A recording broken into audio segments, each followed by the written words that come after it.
Hey guys, here today I'm going to review linear inequalities and then the parallel and perpendicular lines. You guys will have a test tomorrow, so here's just a quick review. I'll attach the notes if you want to take notes as you follow along, or just watch the video. But all this material from this week and last week will be on your test tomorrow.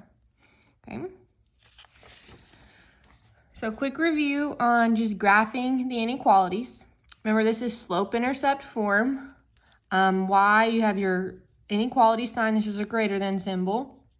5/3 x. Remember, this is your slope. And then it's a -2. That is your y-intercept. Okay, so just as in, graphing a linear equation, you first plot your y-intercept, which it is a -2. Make sure we include the sign out in front. So find the y-axis, plot your -2. I'm going to use a pen today just so you can see, what a little bit easier than the pencil. Okay. Now we're going to do our rise over our run to plot our other points. So we're going to rise 5, run 3. It's positive, so we'll go to the right. Up 1, 2, 3, 4, 5. Over 1, 2, 3. Plot a point. Okay, I can't go anywhere further or down, so I just have those 2 points. So I'm going to use my straight edge, connect my dots. And it is a dashed line, since it's just a greater than symbol. Add arrows. And then ask, are we going to shade above or below? Since it's a greater than, y is greater than. Take your pencil on your line, shade above. Now, on your test tomorrow, no, I won't have you actually graph it because it'll be kind of just an online test, so you won't be able to graph anything, but you're going to still need to know all these pieces of information.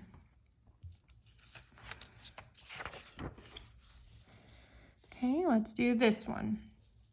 Graph the inequality. So first plot your y-intercept, which is a -3, -1, -2, -3. And then our slope is -x. So that's, remember, understood 1. So we're going to rise 1 and run 1 to the left since it's negative. Continue that pattern, up 1 over 1. Then go down 1 to the right 1. So our line is going down to the right. Use your straight edge. Okay, it's a less than or equal to symbol, so it's going to be a solid line. Add your arrows because this continues on and on and on. And then we've got a shade. So it's less than or equal to, so anything below your pencil. And we'll shade that region.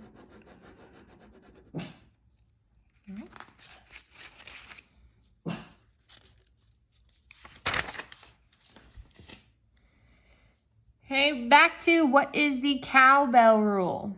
What is the cowbell rule? A lot of questions on that in an assignment. Okay, that goes back to the video from last Monday. Remember, the cowbell rule is just kind of a made-up name that I've made. There's no formal rule. You can't Google cowbell rule and it'll show up, pop up. It's just something that I've introduced to help you guys remember this rule. It's any time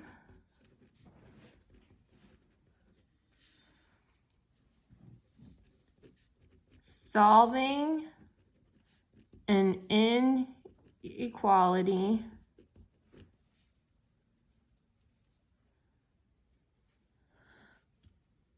where you divide or multiply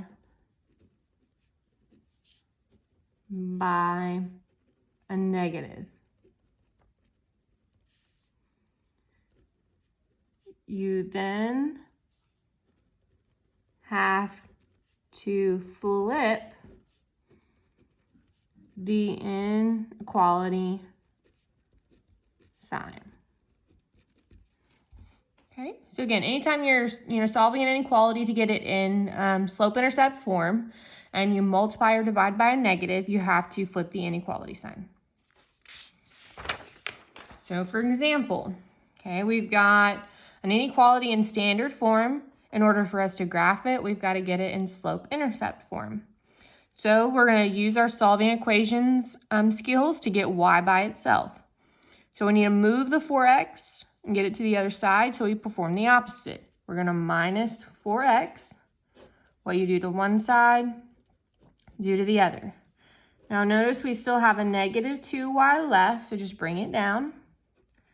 Negative 2y is greater than or equal to. Now if we want to go ahead and reorder this, we can write 8 minus 4x, but then we'll have to flip it. But if we want to rewrite it in the correct order now, we can write our slope first, which is negative 4x plus 8. However, that's not going to actually be our slope because we still have to get y by itself. So we have negative 2y, so to get rid of the negative 2, we divide by negative 2. That's the cowbell rule. Anytime you divide by a negative, you have to flip the inequality sign. So make sure you flip.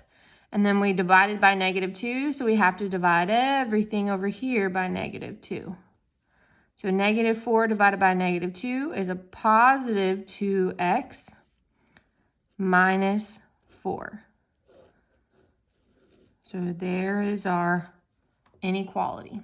Okay, now we can graph it. Negative 1, 2, 3, 4 is the y-intercept. Slope is 2. Rise 2, run 1. Ran to the right since it's positive.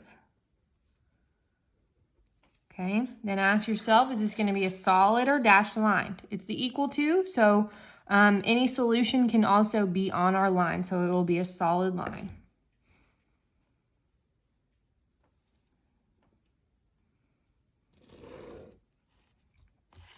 Okay, add your arrows. And then we have to shade. Since its y is less than or equal to, we're going to shade below our line. So remember, any solution that is in the shaded part of the coordinate, and if we continued this line on and on and on, would be a solution to this inequality.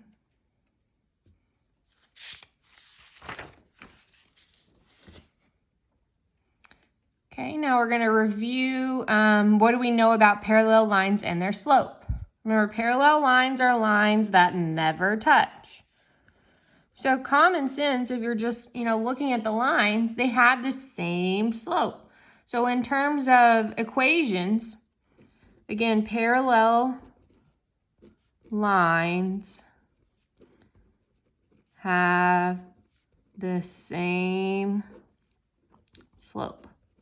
So for example, if we're just talking about linear equations, y equal to 1/2 x plus 2. Y is equal to 1/2 x minus 3. They have different y-intercepts, which just means, one's higher on the coordinate grid than the other, or lower. But they have the same slope. So just by looking at their slopes, you can know that they are parallel lines. Now on the other side, what do we know about perpendicular lines and their slopes?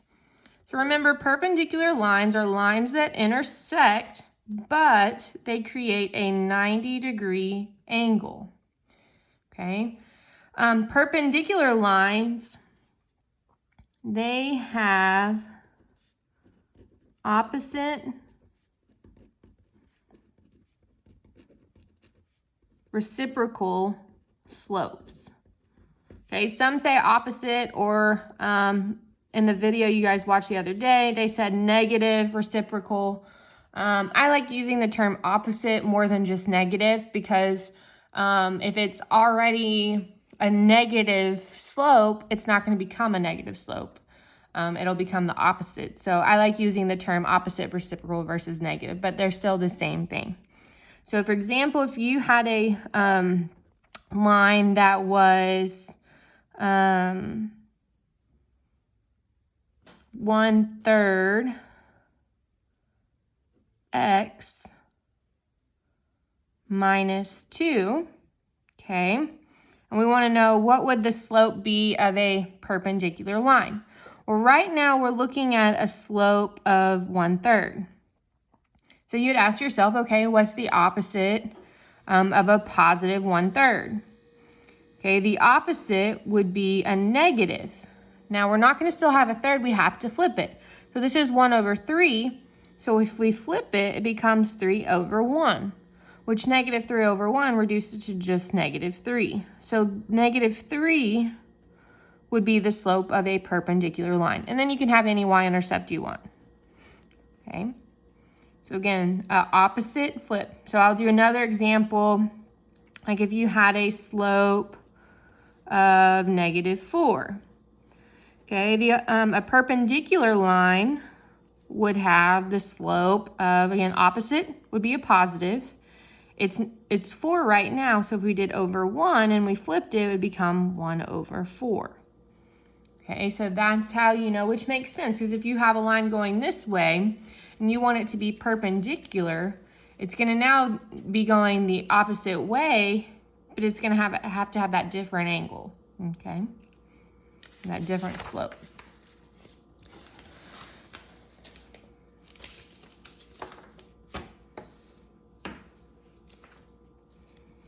Okay, so this is a type where I want you to just determine whether each line is parallel, perpendicular, or neither.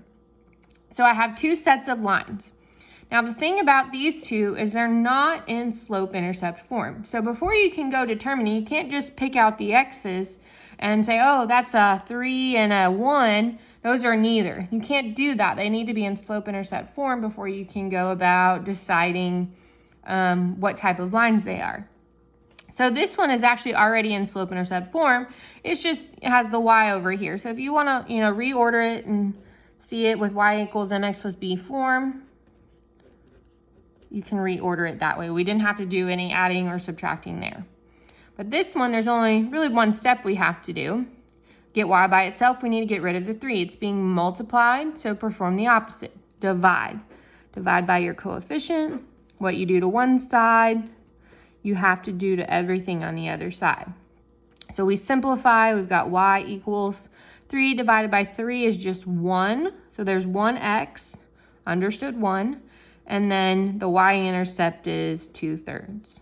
Okay, so if we look at our slopes, 1x and 1x, they have the exact same slope, so that means that they are parallel lines.